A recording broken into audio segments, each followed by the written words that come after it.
cheat yourself. Treat yourself.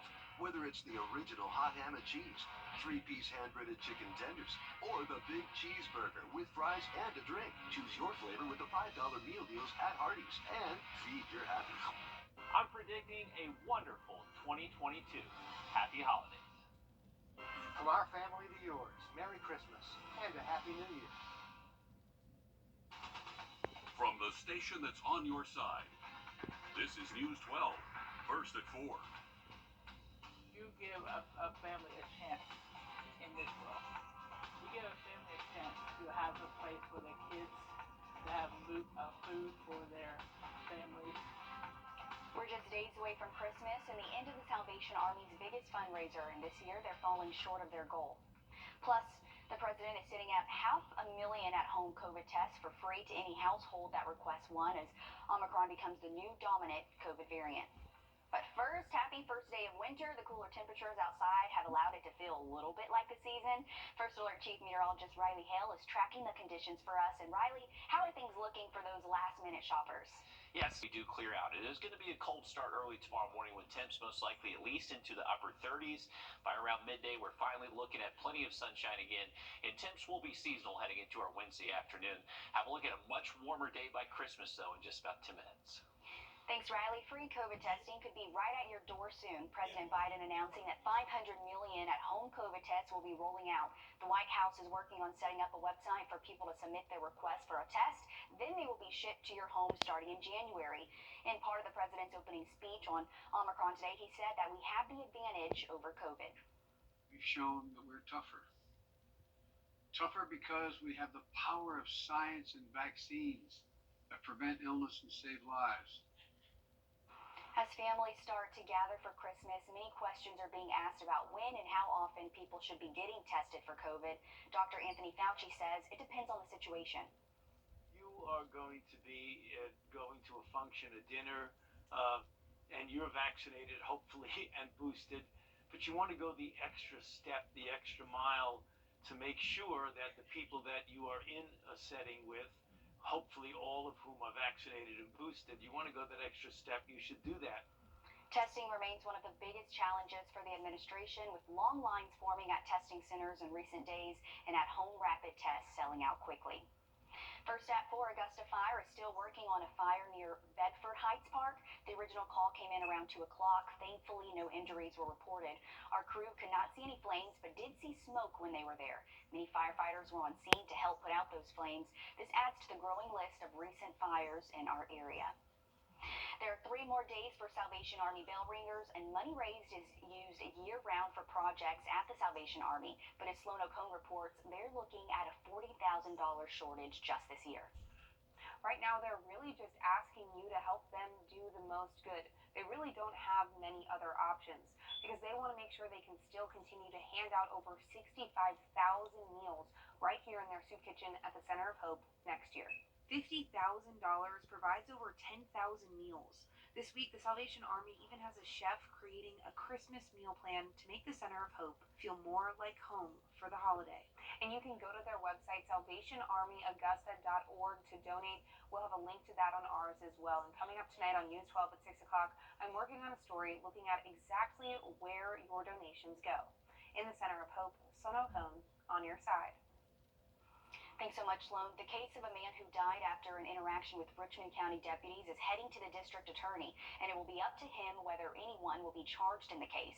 Jermaine Jones was left brain dead after an altercation with deputies during a traffic stop back in October.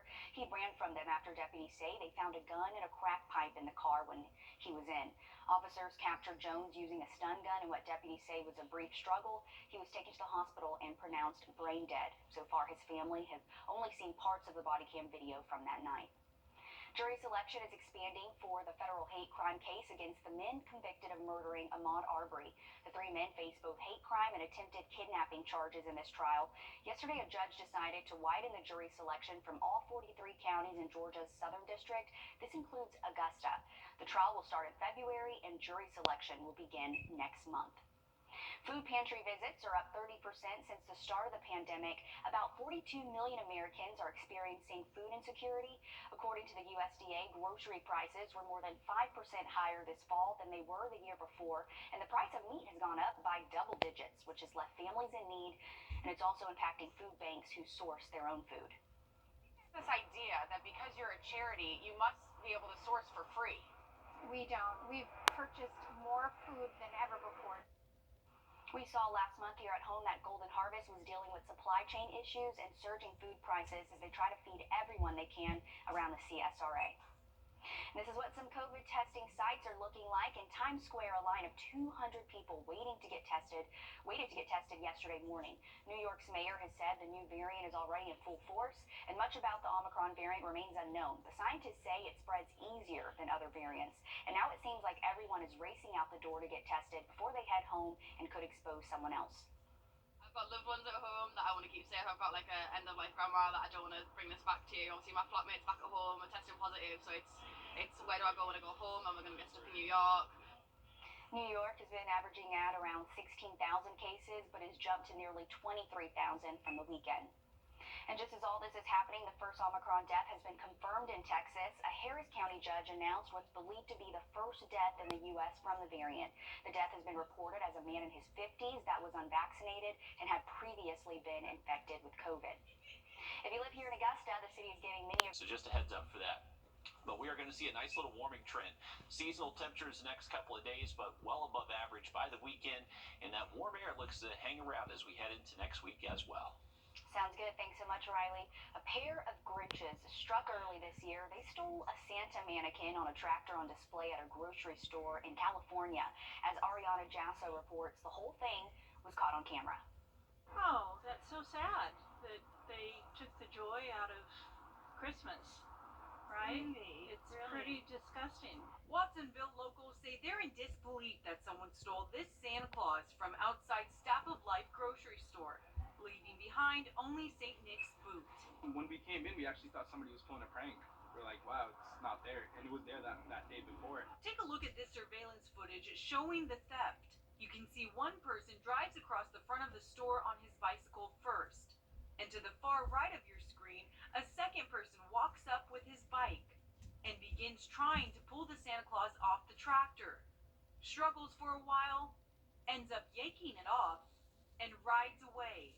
From the looks of it, he really wanted it, which kind of sucks for us because, like, it looks cool. A lot of customers like walking by, seeing the Santa on the tractor and stuff, but it sucks. It almost seems like they had seen this guy, previously, and they were planning on taking him.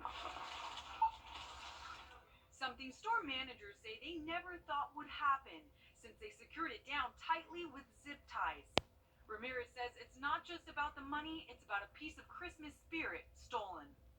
Especially since we just opened, we want to make sure that we let the, customer base know that we're about the holiday and we're here to support it, and it's kind of damper on us and then everybody who shops here, Hey, I mean, what fun it would be to see Santa on a tractor in a farming community, Oh, that's terrible. Maybe he'll find his way back here.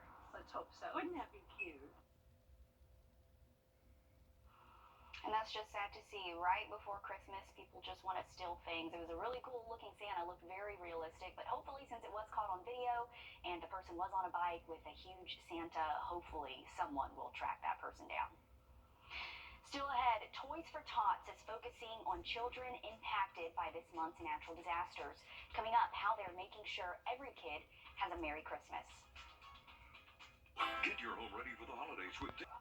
Giving out pardons is a holiday tradition for Texas Governor Greg Abbott, who uses grants then around Christmas.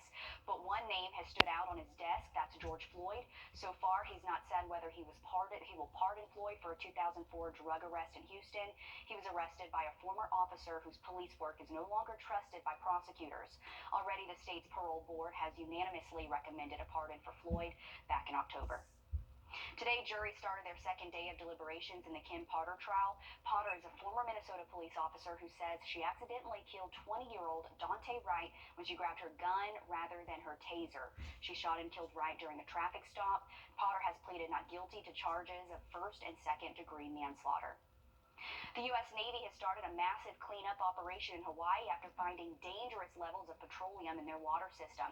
Now Navy crews are cleaning water lines going into individual homes, a process that could take up to 45 days. The water is drained from fire hydrants, sent through a series of activated carbon filters, and then released onto grass, down storm drains, or taken to wastewater treatments.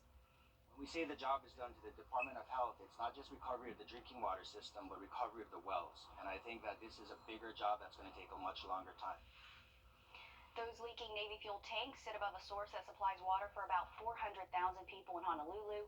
People had been complaining of water smelling and looking like it contains fuel. Millions of kids who might not have had any gifts under the tree will be getting a toy or two this holiday season thanks to Toys for Tots. You might think a global pandemic means fewer toys, but as Deborah Alfarone explains, that's not the case. The Blue Angels are giving Santa a lift. He's part of the Toys for Tots mission. This one? All right, there you go. Merry Christmas. Collecting and handing out gifts through the 74-year-old charitable program run by the U.S. Marine Corps Reserve.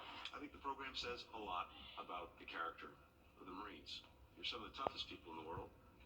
You also have huge, huge hearts. Secretary of State Antony Blinken praised Toys for Tots at a State Department event Tuesday. Each holiday season, the charity distributes about 18 million toys to 7 million children in need.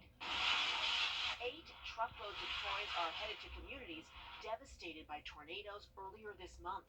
We try to be the secret Santa. Ted Sylvester is a vice president with the Toys for Tots Foundation.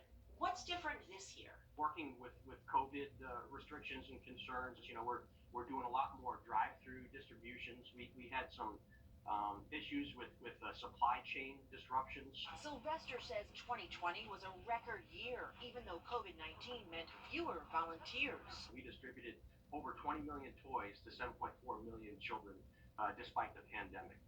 Marines are going to get the job done. And with just a few more days until Christmas, organizers say there's still time to give. Deborah Alfarone, CBS News, Washington. And they are certainly busy right now, just days away from Christmas, but so many kids are going to be so happy. The Toys for Tots Foundation doesn't just work around the holiday season. It distributes between 1 to 2 million toys and books to COVID-impacted families in the spring and summer as well. SpaceX had... From the station that's on your side, News 12, First at 4 continues. When a North Augusta Department of Public Safety officer was shot in a downtown shootout, a Good Samaritan and her granddaughter drove him to the hospital. Happy to be here, happy to be able to talk to y'all today and just be here and be with my family right now. We're hearing more from him on his recovery. But first, we've officially made it to Christmas, and a lot of people are out and about as they last-minute shop. Riley, it's still cold today, but that's not going to be the case as we head into Christmas. I know, we are definitely feeling afternoon as well. Have a look at well above normal temperatures by the weekend, though, in just about 10 minutes. After the North Augusta downtown shooting, the city wanted to honor the woman who helped Lieutenant Aaron Fittery get to the hospital after being injured. Officials say Allison Shellstrom used quick thinking, driving Lieutenant Aaron Fittery following a shootout on Georgia Avenue in North Augusta. Police say Fittery was hit in the leg by gunfire by Thomas Arrington during the shootout earlier this month. The North Augusta mayor-in-chief honored Allison last night with a ceremony for her heroic efforts. And even after being hurt, Fittery says he does it all for the good people in the city. There's so many more great people that are out there that are willing to lend a helping hand and just be a good person in the city's full of it. That's why I'm proud to wear a badge in the city and go out here and do what I do every day. He said he must have had hundreds of phone calls after getting home to make sure he was all right, but it's good to see him doing well. A devastating update from yesterday's crash in Burt County. A 3-year-old is dead and another child and woman are in critical condition. It happened here near the Burt County Airport yesterday afternoon. Georgia State Patrol says a GMC Yukon hit the back of a big rig, overturned, and burst into flames. The coroner's office is not releasing the name of the child who was killed. We'll update you as we learn more. Crews are working to find out how a fire started in Graniteville overnight. Several agencies, including the Aiken County Sheriff's Office, were called out to Williamson Drive for a structure fire just before 2:30 this morning. That's a couple miles away from Midland Valley High School. We're told the building was abandoned and no one was hurt, but people from a nearby home had to be evacuated while crews worked to contain the fire. Atlanta police are investigating a shooting in a movie theater. It happened yesterday during a showing of the new Spider-Man movie. Officers say there was an argument over a seat and one person was shot. The person is in stable condition. Police are still searching to find the suspect and are using security cameras to try to find him. Take a look at this. A driver managed to capture another car smashing into a house in Rock Hill. Troopers say the man started to veer to the left over the median. They say he veered completely off the road, hitting a parked van and then the house. Investigators say nobody, including the people inside, were hurt. He was arrested for driving under the influence and driving without a license. The federal government says U.S. population growth is the lowest it's been since the founding of our nation. And they say COVID is one of the